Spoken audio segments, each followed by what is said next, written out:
Halo, Bang. Bang, sedikit, jangan Bang. maju bang.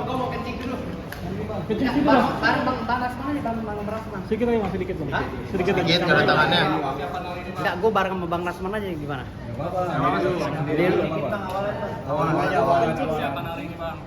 Gue mau kencing dulu ya. Sini kamu sini belakang. Kencing dulu. Ah. Ya, sini.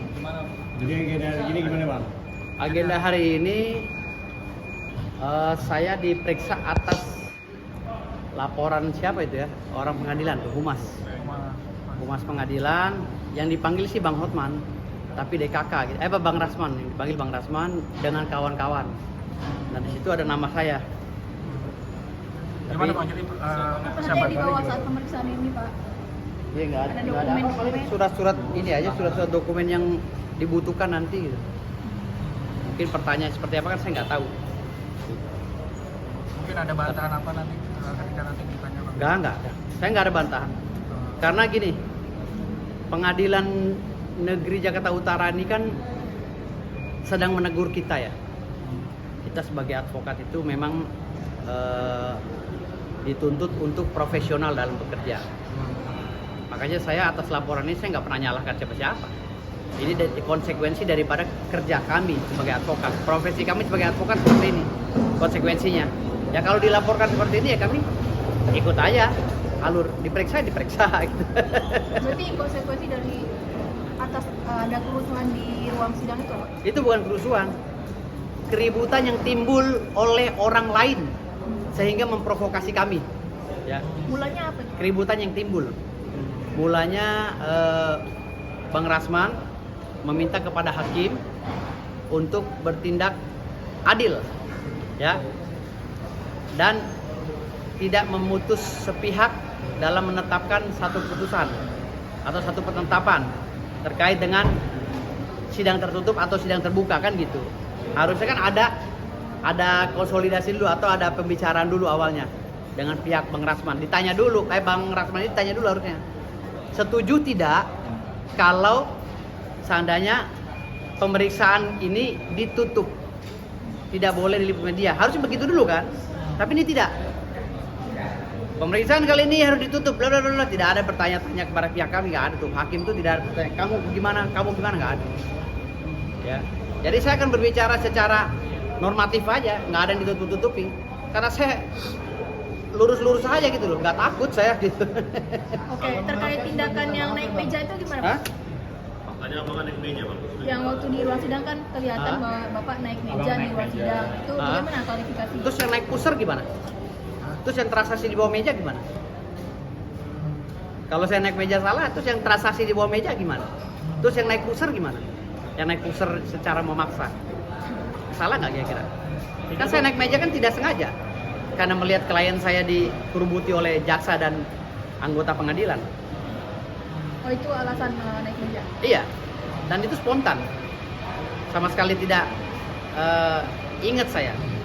Kan saya beberapa kali minta videonya, agar saya bisa lihat, kalau bisa pengadilan itu ada CCTV-nya.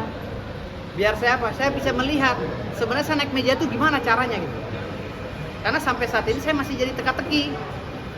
Harapan saya itu Pengadilan Negeri Jakarta Utara punya CCTV gitu loh. Merasa didorong nggak waktu naik meja? Saya nggak tahu, pokoknya saya naik itu spontan karena posisinya megang handphone ini. Makanya kalau ada CCTV-nya, syukur. Kalau kan media tuh banyak tuh kemarin. Kalau bisa kawan-kawan media tuh tolong tunjukkan videonya. Seperti apa saya? Karena dalam kondisi panik lihat klien saya. Karena saya ini kan solid dengan klien. Kalau klien saya diapa-apain, saya tetap bertanggung jawab baik di luar pengadilan maupun di dalam pengadilan. Itu bentuk daripada rasa sense of belonging. Ya, rasa memiliki antara klien dengan saya. Simbiosis mutualisme. Jadi kalau hari ini saya dilaporkan ya nggak ada masalah, kan konsekuensi sebagai pengacara seperti itu. Apalagi saya sedang memegang kuasa dan sedang memakai toga pula kan gitu. Dan saya naik meja itu kondisinya meja ini rapat ini meja, kiri kanan depan belakang tuh rapat. Bagaimana saya naik meja? Saya berdiri aja sempit. Saya dalam kondisi berdiri aja sempit mejanya. Gimana saya bisa naik meja? Apa saya begini? Apakah saya begini? Kan saya nggak. Semuanya udah gelap itu. Jadi apa yang abang lakukan, abang merasa benar itu? Hah? Apa yang abang lakukan itu merasa benar, Pak? Untuk nanti di pemeriksaan menjadi tanggapan Tidak abang. merasa benar juga. Naik meja itu sebenarnya kan kalau dilihat secara visual itu melanggar norma dan kebiasaan adat ketimuran ya orang Indonesia. Tidak boleh naik meja seperti itu ya, apalagi itu di ruang sidang. Tapi hakimnya kan sudah pergi. Namun secara spontan juga saya tidak sadar karena sifatnya reaktif maksudnya ingin menyelamatkan klien saya. Jadi saya naik meja itu spontan. Dan beberapa kali saya minta kalau ada videonya tolong dikeluarkan. Mudah-mudahan penyidik pegang nih. Mudah-mudahan penyidik yang memeriksa saya pegang videonya biar saya bisa clear and clean bahwa saya bisa tahu oh naik mejanya seperti ini.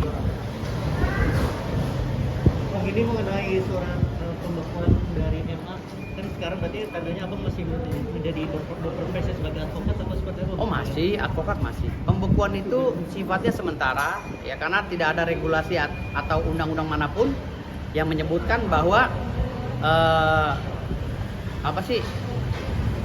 bas seorang pengacara itu ada pembekuan ketika dia melanggar kode etik. Tidak ada itu undang-undangnya. Di dalam Undang-Undang 18 itu ya tahun 2003 tentang advokat hanya peradi yang bisa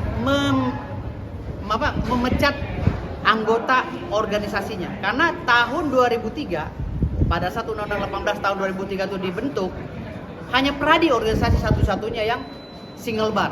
Sekarang kan udah banyak lagi nih organisasi, udah 94 organisasi. Nah kalau udah 94 organisasi maka Undang-Undang nomor 18 tahun 2003 tentang advokat itu sudah tidak layak lagi untuk diterapkan ke organisasi-organisasi lain. Maka pembekuan saya saat sekarang ini inkonstitusional karena tidak tertuang di dalam undang-undang advokat manapun. Di dalam pasal apapun saya cari nggak ada literasinya. Yang ada adalah yang berhak memecat ya seorang advokat sesuai dengan Undang-Undang nomor 18 tahun 2003 yaitu peradi. Artinya peradi yang sah di Indonesia ini. Hanya peradi yang sah, organisasi yang sah yang dituang yang tertuang dalam undang-undang.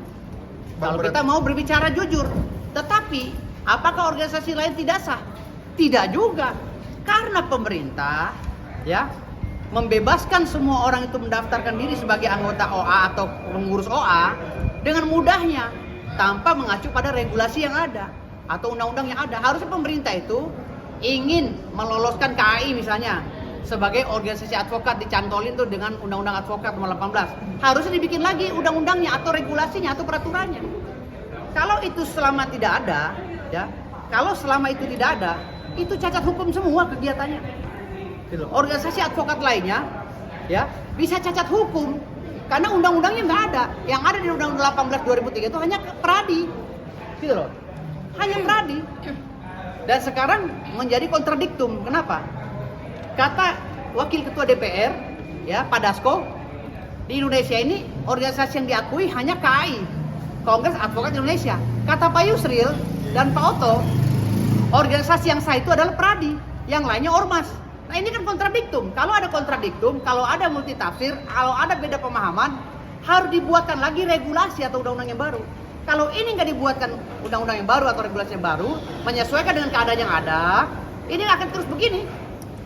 Makanya ketika ada orang ingin mematahkan semangat saya untuk melakukan pembelaan terhadap Bang Rasman sebagai klien saya, mereka ini menyalahi aturan juga, melanggar kode etik juga.